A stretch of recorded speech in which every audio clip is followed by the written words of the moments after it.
Hello everyone. तो आज हम डिस्कस करेंगे अगर आपको आर में प्रैक्टिकल में किस तरीके का क्वेश्चन दिया जा सकता है। जैसे फॉर एग्जांपल आपको क्वेश्चन दे दिया load the empty cars data set. तो ये एम्प्टी कार्स जो है वो इनबिल्ट डेटा सेट है। अभी ये बोल रहे हैं हमको कि इसको लोड करना है आर में, फिर उसको इंस्पेक्ट करना है अप्रोप्रिएट कमांड से, उस डेटा सेट को डिस्प्ले करना है और उसका स्ट्रक्चर चेक करना है रिलेवेंट फंक्शन से। मतलब हमको एक एक स्टेप चलना है। पहले डेटा सेट जो एम्प्टी कार्स का है उसे लोड करेंगे, फिर उसको इंस्पेक्ट करेंगे, फिर उसके बाद उस डेटा सेट को डिस्प्ले करना है, फिर उसका स्ट्रक्चर चेक करना है, और उसके बाद समरी देखनी है। तो समरी मतलब डिस्क्रिप्टिव स्टेटिस्टिक्स देखेंगे हम, और जनरेट करेंगे कोरिलेशन मैट्रिक्स। कोरिलेशन और कोवेरियंस दोनों ही मैट्रिक्स अपन जनरेट कर लेते हैं।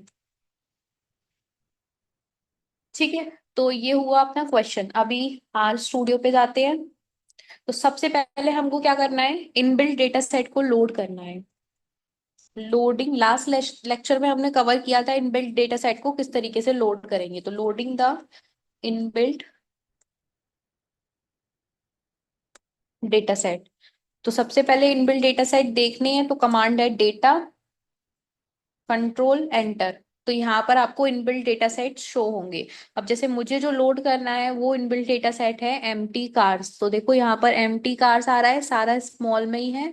तो यहाँ से आप चाहो तो यहाँ से कॉपी कर लो, वरना आपको क्वेश्चन पेपर में भी लिख कर मिलेगा। अब हम पहले इसको नया नाम देंगे। तो मैंने इसको डेटा असाइन किया नाम, इसलिए मैंने पॉपअप वाला सेलेक्ट नहीं किया। अब ये क्या है, डेटा सेट। तो डेटा सेट पे क्लिक किया। क्या नाम है इसका, एम्प्टी कार्स, एम्प्टी कार्स। ठीक है, कंट्रोल एंटर। तो यहाँ पर ये डेटा लोड हो गया। एम्प्टी कार्स का 32 ऑब्जर्वेशन है, 11 वेरिएबल्स हैं। अभी मुझे इस डेटा को व्यू करना है, तो व्यू द डेटा। इस डेटा को व्यू करना है तो क्या कमांड होगा, व्यू ब्रैकेट में, इसका नाम मैंने क्या दिया है, डेटा। तो मैं यहाँ पे व्यू डेटा, ही ग्लोबल एनवायरनमेंट वाला सेलेक्ट करना है। ठीक है, कंट्रोल एंटर। तो ये मेरे को टेबुलर फॉर्म में शो होने लगा डेटा, जिसको हम व्यू करें। हमने जो अभी डेटा सेट इंपोर्ट किया था एम्प्टी कार्स वाला वो। ठीक है, अब हमें इंस्पेक्ट करने को बोला था क्वेश्चन में। जैसे इस क्वेश्चन में क्या बोल रहा, loading the empty cars data set, display the data set, हमने ये दो कर लिए। अभी इंस्पेक्ट करना है data set using appropriate commands. Inspecting the data set. Inspect करने के लिए हमको क्या, सबसे पहले हम देखेंगे displaying first few rows of the data set। तो इसमें हम फर्स्ट फ्यू रोज अगर हमें देखनी है तो हम हेड कमांड का यूज करते हैं। हेड कमांड से हमको अपने डेटा की फर्स्ट फ्यू रोज देखने को मिलेंगी, कंट्रोल एंटर।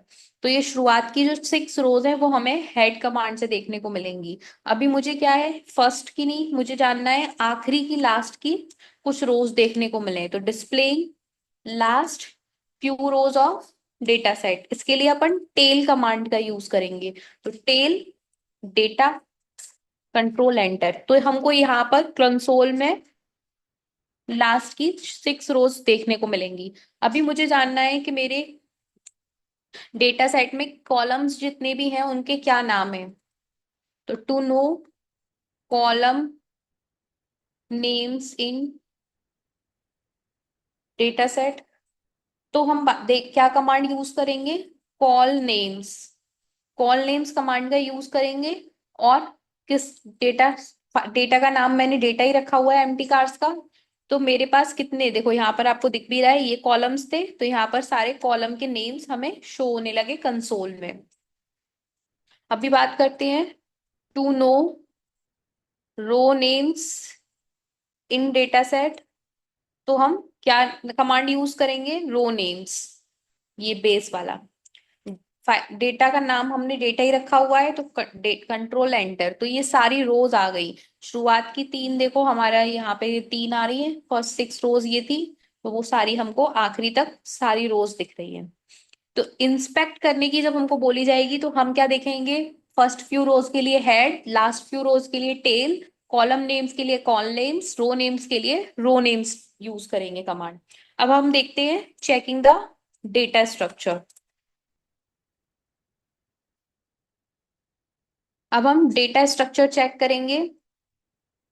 डेटा स्ट्रक्चर अब हमें चेक करना है तो उसके लिए क्या कमांड है, str। str कमांड से हम डेटा स्ट्रक्चर चेक करेंगे। तो ये हमारा शो हो रहा है, जैसे ये जितने भी हमारे कॉलम नेम्स थे वो वेरिएबल्स हैं, उसमें हमको ये NUM दिखा रहा है, मतलब ये सारे हमारे न्यूमेरिक डेटा टाइप में हैं।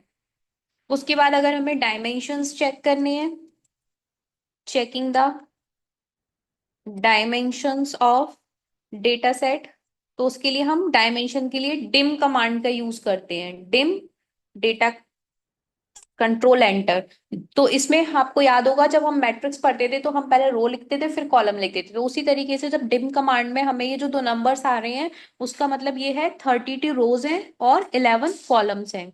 पर मुझे अगर इंडिविजुअली जानना है कितनी नंबर ऑफ रोज हैं तो कैसे देखेंगे, to know the number of rows, number of rows जानना है n रोज, ठीक है। डेटा कंट्रोल एंटर, तो मेरे पास कितनी रोज है, 32 रोज है। अभी मुझे जानना है कितने कॉलम है, तो मैं लिखूंगी #to know the number of columns, उसके लिए n कॉल, क्या नाम है फाइल का, डेटा। तो ये हो गए हमारे 11 कॉलम्स। तो ये डेटा स्ट्रक्चर अपन को चेक करना है तो हम स्ट्रक्चर्स के लिए str कमांड यूज करेंगे, डायमेंशंस देखने के लिए डिम कमांड यूज करेंगे, नंबर ऑफ रोज जाननी है अगर हमको तो हम n रो कमांड का यूज करेंगे, नंबर ऑफ कॉलम्स जानने हैं तो हम n कॉल कमांड का यूज करेंगे। अभी बात करते हैं समरी स्टैटिस्टिक्स। इसमें क्या क्या बोला था हमको, लोड करना है एम्प्टी कार्स का डेटा सेट, तो हम ये लोड ऑलरेडी कर चुके हैं। उसके बाद बोला था हमको डिस्प्ले करना, तो हमने व्यू कमांड से उसको डिस्प्ले कर लिया। इंस्पेक्ट द डेटा सेट हमने कर लिया। इंस्पेक्ट में हमने क्या क्या करा, हेड, टेल, रो नेम्स, कॉल नेम्स। फिर उसके बाद हमने, जब हमने स्ट्रक्चर चेक करना था यूजिंग रिलेवेंट फंक्शंस, तो हमने क्या क्या किया, str से स्ट्रक्चर, डिम से डायमेंशंस, n रो से नंबर ऑफ रोज, और c n कॉल से नंबर ऑफ कॉलम्स देख लिए। अब बचा हमारा, हमें सबसे पहले समरी निकालनी है, तो पहले हम summary of given data set निकाल रहे हैं। उसके लिए क्या करेंगे, #summary of data set, summary निकालनी है तो उसके लिए हम कमांड यूज करेंगे समरी। ये कमांड आया समरी, नाम क्या था, डेटा, कंट्रोल एंटर। तो यहाँ हमको समरी आ गई। इसमें हमको हर एक वेरिएबल, MPG वेरिएबल हमारा था, CYL अलग वेरिएबल था, तो हर एक का मिनिमम कितने वैल्यू है, फर्स्ट क्वार्टाइल मतलब Q1, मीडियन कितना है Q2, मीन कितना है, क्वार्टाइल थर्ड कितना है, मैक्सिमम कितना है, ये हमको समरी कमांड से पता चला। इसके बाद बात करते हैं, नेक्स्ट हमको बोला क्या है क्वेश्चन में इन्होंने, generate covariance and correlation matrix. Covariance और कोरिलेशन मैट्रिक्स हमको जनरेट करनी है, तो क्या करेंगे, हैशटैग जनरेटिंग कोवेरिएंस मैट्रिक्स, ठीक है। कोवेरिएंस मैट्रिक्स देखनी है, या मतलब क्वेश्चन में इस तरीके से भी पूछा जा सकता है कि आपको रिलेशनशिप चेक करनी है, तो आप वो अगर ये बोलते हैं checking the relationship between variables, तो भी आपको कोवेरिएंस और कोरिलेशन मैट्रिक्स ही चेक करनी है। तो सबसे पहले हम कोवेरिएंस मैट्रिक्स देख रहे हैं। अब जब हम कोवेरिएंस मैट्रिक्स बनाएंगे तो वो हमारा ग्लोबल एनवायरनमेंट में शो होगा, तो हमें यहाँ पर उसको कुछ नाम देना होगा। तो मैं सपोज उसको नाम दे देती हूँ कॉफ मैट्रिक्स, ठीक है। असाइनमेंट का साइन, कोरिलेशन के लिए हम COV कमांड का यूज करते हैं, तो COV कमांड का यूज किया, किसका निकालना है कोवेरिएंस, डेटा का, कंट्रोल एंटर। तो ये हमारा कोवेरिएंस यहाँ पे कॉफ मैट्रिक्स शो होने लगा। अब मुझे इस कोवेरिएंस को देखना है, तो मैं कैसे निकालूं इस मैट्रिक्स को देखने के लिए, प्रिंट कमांड का यूज करेंगे, प्रिंट यहाँ पर। अब नाम जो है वो डेटा नहीं, मुझे किसको देखना है, ये जो कॉफ मैट्रिक्स बनाई थी, तो जैसा है वैसा का वैसा सेम कॉपी करके पेस्ट। ये मैं इसलिए बोल रही हूँ क्योंकि आर जो है वो केस सेंसिटिव है, अगर आप मैं C कैपिटल लिखूंगी तो यहाँ भी मुझे C कैपिटल लिखना होगा। जब भी हम असाइनमेंट के साइन से पहले कोई भी नाम दे रहे होते हैं उसमें हम स्पेस नहीं दे सकते हैं। तो अगर इस दो वर्ड्स के बीच में गैप दिखाना है तो आप अंडरस्कोर यूज कर सकते हो, जैसे मैंने यूज किया है सीओवी और मैट्रिक्स के बीच में अंडरस्कोर। अभी हम प्रिंट करते हैं इसको, तो ये मुझे कोवेरियंस मैट्रिक्स दिखने लगी। मतलब CYL और MPG के बीच में कितना कोवेरियंस है, डिस्क के और MPG के बीच में कितना है, वो हमें शो हो रहा है। अभी कोरिलेशन मैट्रिक्स बनाते हैं। कोरिलेशन मैट्रिक्स बनानी है तो सिर्फ मैं इसको नाम दूंगी कॉर अंडरस्कोर मैट्रिक्स, असाइनमेंट का साइन, इसके लिए कमांड है COR। किसका निकालना है, डेटा का निकालना है। कंट्रोल एंटर, तो यहाँ पे आ गया COR मैट्रिक्स। इस तरीके से अभी मुझे इसे व्यू करना है तो मैं प्रिंट पे क्लिक कर दूंगी। प्रिंट पर क्लिक करा, किसको व्यू करना है, फॉर मैट्रिक्स को, तो ये सेम आप यहाँ से उठा के पेस्ट, कंट्रोल एंटर। तो ये आपकी कोरिलेशन मैट्रिक्स आ गई। अब MPG का खुद से कोरिलेशन तो 1 होगा, लेकिन CYL और MPG में कितना है, -0.85। मतलब हमारा नेगेटिव और high degree of negative correlation है। CYL और CYL का खुद का 1 है। DIL जैसे अब और किसी का देखते हैं हम पॉजिटिव में, सपोज मैं इधर देखती हूँ कार्प, कार्प का क्या है, 0.055 MPG के साथ। तो मतलब नेगेटिव है, और कितना है, 0.55, मतलब moderately negative correlation between MPG and carp. AM का कितना है, 0.599, मतलब MPG और AM के बीच में पॉजिटिव कोरिलेशन है, और मॉडरेटली पॉजिटिव है। ठीक है, तो इस तरीके से आप हर वेरिएबल का दूसरे वेरिएबल के साथ कितना कोरिलेशन है वो इससे समझ सकते हो।